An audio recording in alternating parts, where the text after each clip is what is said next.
वंशीविभूषितकरान्नमनीरुदाभात् पीताम्बरातरुणबिम्बफलातरुष्टात् मुनीन्द्रसुन्दरमुखात् तरविन्दनेत्रात् कृष्णात् परं किमपि तत्त्वमहं न जाने।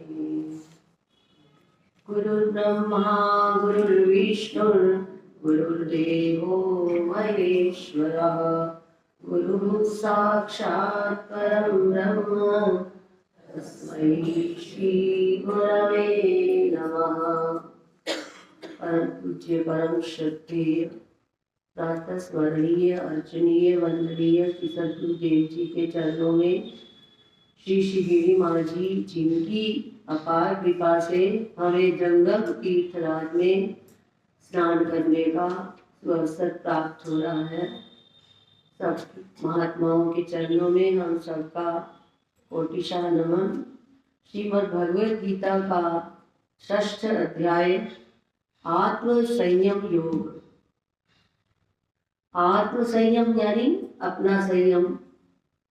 तो आत्मा का तो क्या संयम होगा। यहाँ आत्म शब्द के लिए भगवान ने हमारे को 3 अनुशासन बतलाए। शरीर का अनुशासन, इंद्रियों का अनुशासन, मन का अनुशासन। तो अभी हम सुन रहे थे कि शरीर का अनुशासन युक्ताहार विहारस्य। यदि हम शरीर पर संयम रखेंगे तो इंद्रियां और मन भी संयमित होते जाएंगे।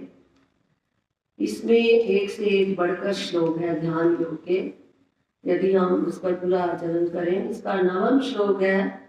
भगवान कहते हैं जो मनुष्य सुहृद मित्र शत्रु उदासीन मध्यस्थ द्वेषी और संबंधियों में सज्जनों में सब में तथा पापियों में समबुद्धि है वह विशिष्ट माना जाता है, महान माना जाता है। तो भाष्यकार ने एक का बहुत सुंदर अर्थ किया। सरल, इतना सरल भाष्य कि सुहृद कौन होता है। जो बिना उपकार किए भी आपका उपकार करे, आप चाहे उसका करो या ना करो। सुहृद इति प्रत्युपकारम अनपेक्ष उपकर्ता। मित्रम स्नेहवान हरि शत्रु, ये सब आप समझते हो। उदासीन जो किसी का पक्ष ना ले। मध्यस्थ यो विरुद्धो हितैषी, जो दोनों पक्षों का हित चाहता हो। द्वेष्य जो द्वेषी, शत्रु जो हमारा अपकार भी करते। और संबंधी तो समझते ही हो, हम खूब फंसे पड़े अपने बंधु संबंधियों में। साधु शु, शास्त्र अनुवर्तिषु, साधु कौन है जो शास्त्र के अनुसार आचरण करता हो। और साथ में आया पापेषु प्रतिषिद्ध कार्यषु, जो प्रतिषिद्ध आचरण करता हो। तो कहने का अभिप्राय भगवान कहते हैं जो इन सब में समबुद्धि रहता है वह विशिष्ट महान माना गया है।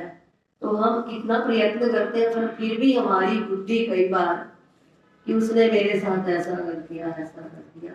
परंतु भगवान की वाणी के अनुसार यदि हम चले। माता जी एक बड़ी सुंदर महात्मा की कथा बतलाते थे कि एक महात्मा प्रतिदिन भिक्षा करने जाते जब तो कोई उन्हें कुछ कहता कोई कुछ कहता। तो एक माई जो थी वो बहुत गालियां भी दे देती थी। तो वो यही अभ्यास करते, माई में तू माई में। जब वो गाली देती तो गाली में तू गाली में। जब वो अपना लुटिया देखते तो लुटिया में तू लुटिया में। वो माई कुछ ऐसा कह देती मोया तो कहते मोए में तू मोए में। तो इस प्रकार से जो संत महापुरुष होते हैं वो इस प्रकार से समत्व बुद्धि रखते हैं। चाहे कोई उनका कितना भी अपकार कर दे उसमें भी उनकी बुद्धि सम रहती है। तो ये भगवान ने हमारे को इस अध्याय में शरीर का अनुशासन, इंद्रियों का अनुशासन। यदि हम अपनी इंद्रियों को बहिर्मुख करेंगे तो हम शत्रु हैं। जो इंद्रिय जहाँ जा रही है उसको वैसा ही देखने देंगे, वैसा ही रस लेकर खा लेंगे, वैसा ऐसा वैसा सुन लेंगे, यानी जो शास्त्र के अनुकूल नहीं है उनको ना सुनना, जो शास्त्र के अनुकूल नहीं है उसे ना देखना। इस प्रकार इस अध्याय में भगवान ने बहुत ही सुंदर आत्म संयम हमें सिखाया। और ये महात्मा लोग कैसे समबुद्धि रहते हैं वो इस श्लोक के द्वारा मुझे वो माता जी का दृष्टांत ध्यान आया। और भी एक महात्मा वन में जा रहे थे तो उन पर कोई पत्थर फेंकता था, तो फिर भी वो उसी मार्ग से जाते थे। किसी ने कहा आप इस मार्ग से मत जाया करो, तो फिर भी वो कहते मैं अपने मन को देखता हूँ। तो एक बार जो पत्थर फेंकता था वो कई दिन नजर नहीं आया, तो फिर वो देखने लगे कि वो व्यक्ति क्यों नहीं आ रहा। देखो महात्माओं के मन में कितनी दया होती है। उमा संत की यही पढ़ाई मंद करत जो कर रही भलाई। तो वो उसकी कुटिया पूछते पूछते उसके गए तो उसको 106 डिग्री बुखार चढ़ा था।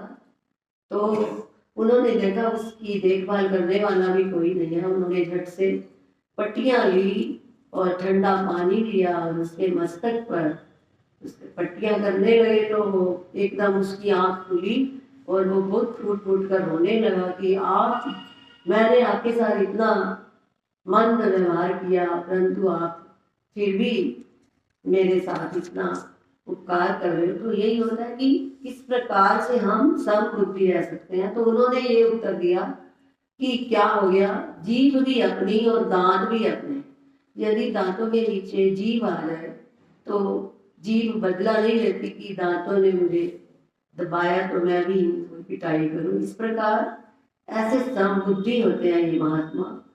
तो भगवान ने हमें नई से नई युक्तियां दी हैं इस अध्याय में अपने मन को, इंद्रियों को ठीक करने की। परंतु तीनों अनुशासन बहुत जरूरी है। तो आत्म संयम योग इसी का सारांश हमें महात्मा जन बतला रहे हैं और बतलाएंगे। एक प्रार्थना अवश्य है कि हमें श्लोकों का उच्चारण भी अवश्य करवाएं साथ साथ, चाहे विवेक चूड़ामणि हो चाहे, तो थोड़ा सा सबका आलस्य भी भागेगा और थोड़े और भी चैतन्य होकर बैठेंगे। ओम।